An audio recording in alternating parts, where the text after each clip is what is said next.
제목을 잘 보세요. 계약서를 작성해야 계약이 성립하는가? 계약서 없이도 계약은 성립하는가? 많은 수험생들이 이 부분을 놓치기 때문에 시험 기간 내내 굉장히 혼란스러워합니다. 그래서 사례를 가져오도록 하겠습니다. 천천히 여러분들 읽으십니다. 63번지 토지 관련돼서 매도인 갑과 매수인 을이 해당 토지를 매매하기로 합의했다. 키워드는 바로 합의. 합의는 합치 의사표시. 그런데 계약서 작성할 때 잘못 작성해서 36번지로 표시했고 나아가서 36번지 등기까지 넘어갔다는 이야기입니다. 이 경우에 63번지를 X토지, 36번지를 Y토지로 표시하기로 합니다. 그러면 지금 합의했다고 되어 있습니다. 무슨 토지 관련돼서 X토지 관련돼서 갑을이 합의를 했는데 지번 착오를 일으켜서 계약서 작성할 때 Y토지로 표시했다는 이야기죠. 그러면 천천히 봅시다. 이 X토지 매매 계약서는 없습니다. 지금 계약서를 얘기했습니다. 그런데 Y토지 매매 계약서는 분명히 있습니다. 이유는 계약서에다가 Y토지로 표시했기 때문에 Y토지 계약서는 있다는 거죠. 그런데 말입니다. X토지 매매 계약은 불성립이 아니고 성립했다는 이야기죠. 즉, 계약서는 없지만 X토지 계약은 성립했다는 이야기예요. 그런데 Y토지 계약서는 있다 할지라도 Y토지 관련돼서는 합의한 적이 없습니다. Y토지 계약서는 있는데 계약 자체는 불성립이다 그런 얘기죠. 그래서 여러분들이 성립과 불성립을 구별하셔야 합니다. 이때 제가 여러분들한테 매매 계약 관련된 법조문을 보여드리겠습니다. 수험생 여러분, 여러분들이 시험 볼 때까지 이 매매계약 조문 한 번도 읽어보지 않고 시험 보는 수험생들이 굉장히 많습니다. 적어도 이 매매계약 조문은 반드시 확인할 것. 이 조문이 여러분들 민법의 반입니다. 그 이유는 다음과 같습니다. 조문을 보세요. 매매의 의의, 매매는 당사자 일방이 재산권 상대방한테 이전할 것을 약속을 정하고 상대방이 그 대금 지급할 것을 약정함으로써 효력이 생긴다 이렇게 되어 있습니다. 그러면 여기에 세 가지가 들어가 있습니다. 당사자 일방과 상대방 을이 있고 약정 의사표시가 있고 효력이 생긴다, 달라는 효력이 생깁니다. 바로 매매 계약의 과정, 해결 기준이 이 조문 안에 있다는 얘기죠. 이 조문을 읽으면 계약서 작성하고란 말은 없습니다. 그죠? 약정하면 계약이 성립한다는 얘기죠. 계약금 지급해야지 계약이 성립하는 것도 아니고 계약서를 작성해야지 계약이 성립하는 게 아니고 당사자 의사표시 합치만 있으면 계약이 성립한다는 이야기죠. 이 조문을 한번 보게 되면 모든 것이 다 풀리는데 이 조문을 보지 않고 계속 상상합니다. 그러지 마세요. 여러분들은 조문을 확인하시면 됩니다.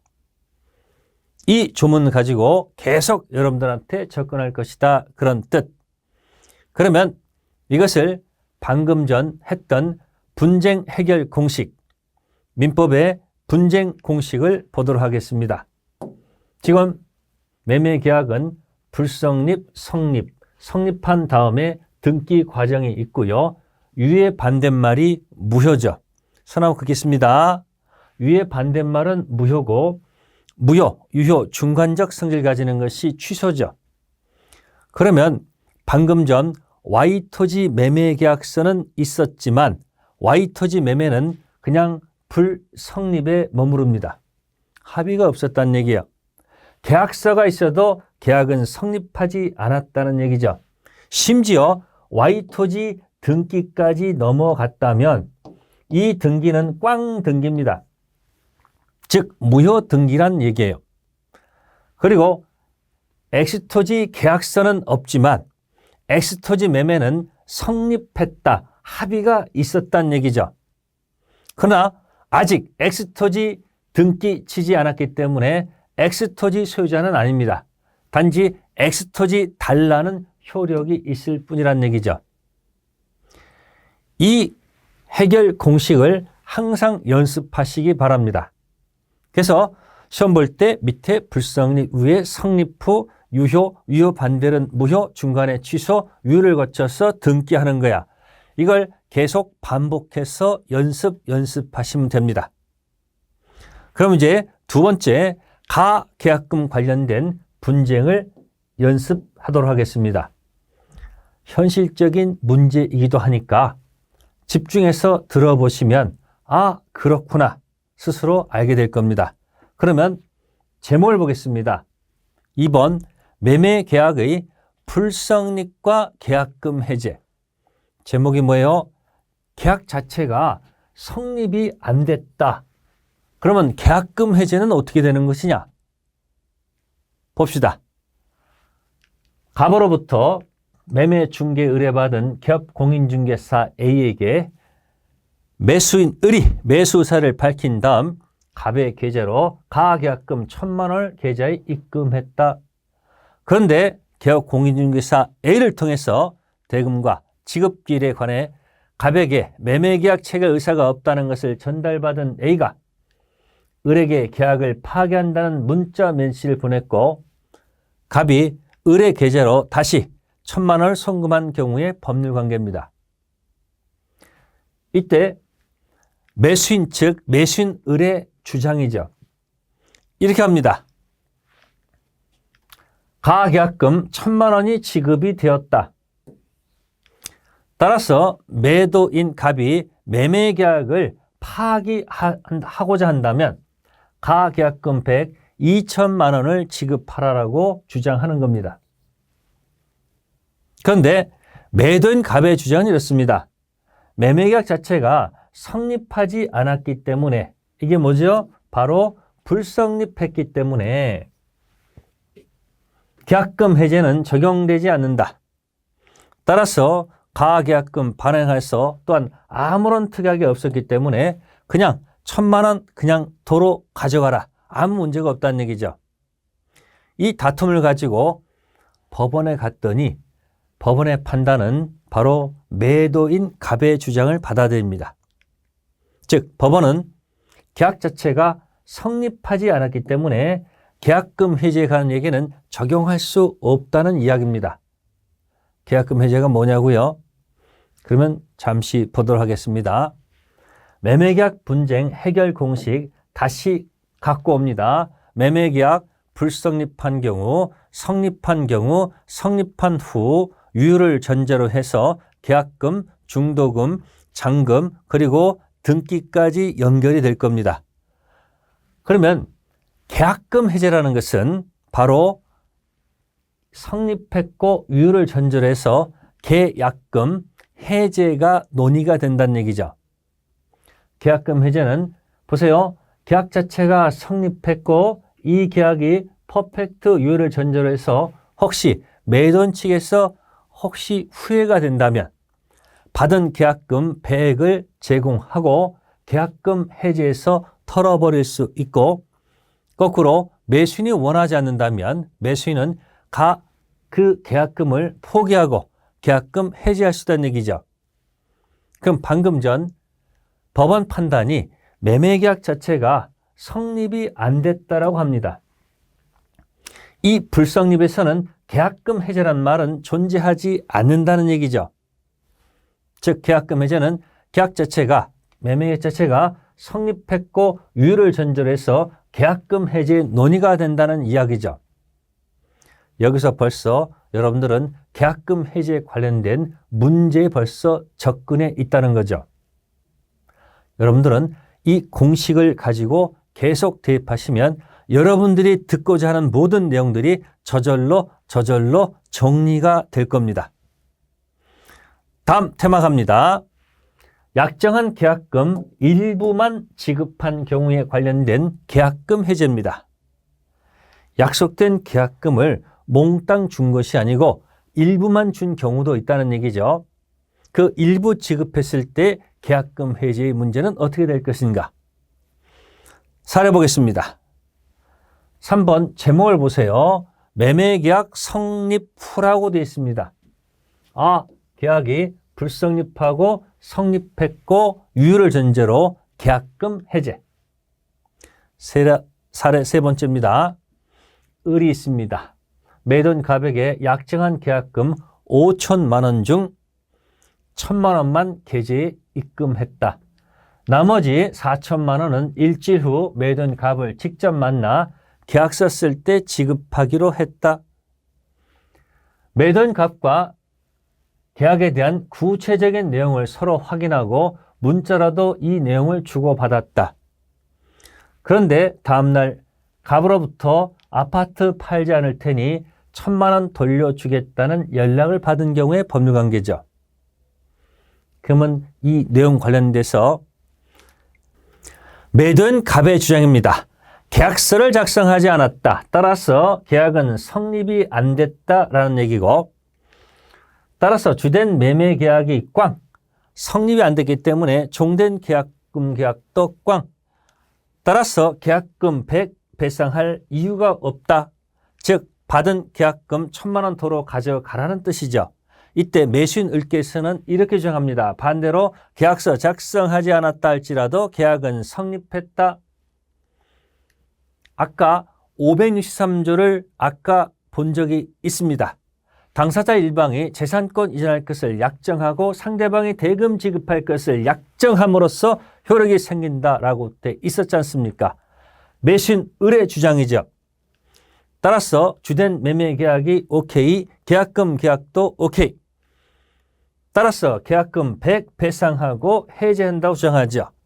근데 여기서 이 을의 주장은 5천만 원 중 1,000만 원 100이 아니고요. 약정 계약금 5천만 원 100, 1억을 내놓으라고 얘기하는 겁니다. 이 다툼이 있어서 법원에 갔더니 법원의 판단은 바로 매수인 을의 주장을 받아들입니다. 즉 계약서를 작성하지 않아도 계약은 성립했습니다. 이 내용을 보게 되면, 따라서 계약금 해제를 하고 싶으면 가 계약금 1,000만 원, 배액 2천만 원이 아니고 얼마? 약정 계약금 5천만 원 배액인 1억을 줘야 된다는 것이 법원의 판단입니다. 그래서 실제 지급한 1,000만 원, 100, 2천만 원 아니고 약정 계약금 5천만 원의 100, 1억 원을 지급하는 것이 대법원 판례가 되겠습니다. 그러면 하나 더 연습해 보도록 하겠습니다. 성립 후 유효라고 되어 있습니다. 그러면 계약이 불성립이 아니고 성립했고 무효도 아니고 취소도 아니고 유효를 전제로 해서 사례가 진행합니다. 갑은 10억 원에 매도하기로 합의했습니다. 계약금 총액은 1억 원, 두 번 나눠서 8월 1일 계약 당일에 1,000만 원, 다음날 9천만 원 각 지급하고 그 다음에 순서적으로 중도금, 잔금. 그러면 갑과 을의 계약이죠. 불성립 아니고 뭐 했다? 성립했다. 따라서 무효도 아니고 취소도 아니고 유효. 가로 1번은 바로 이것을 그냥 풀어낸 거죠. 뭘 풀어낸 겁니까? 요거. 이 안에 숨어 있는 것들을 전부 다 지금 끄집어 냈다 이야기입니다. 자꾸 이렇게 연습하셔야지 자연스럽게 법학적 리걸 마인드가 형성됩니다. 그럼 매도인 갑의 주장은 이렇습니다. 8월 1일 당일 오후 지금 1,000만 원 받았습니다. 일부 지급받은 1,000만 원 100을 공탁을 하고서 계약금 해제를 주장합니다. 1,000만 원의 100을 공탁하고 끝내자 이런 얘기고, 이에 반해서 매수인 을의 주장은 이렇지 않습니다. 8월 2일 을은 나머지 계약금 9천만 원을 공탁을 치고 약정 계약금 1억 원을 전부 지급했죠. 따라서 갑이 계약금 해제하려면 바로 1억 원 배액을 내놓고 계약금 해제할 수 있다고 주장합니다. 즉 매도인은 1억 중 받은 1,000만 원 있죠. 1,000만 원에 100, 2천만 원 주고 끝내자는 얘기고, 이쪽은 아니다. 자, 1억에 100, 2억을 내놓고 끝내라는 얘기죠. 이런 다툼을 가지고 법원에 갔더니 법원의 판단은 매수인 을의 판단을 인정해 줍니다.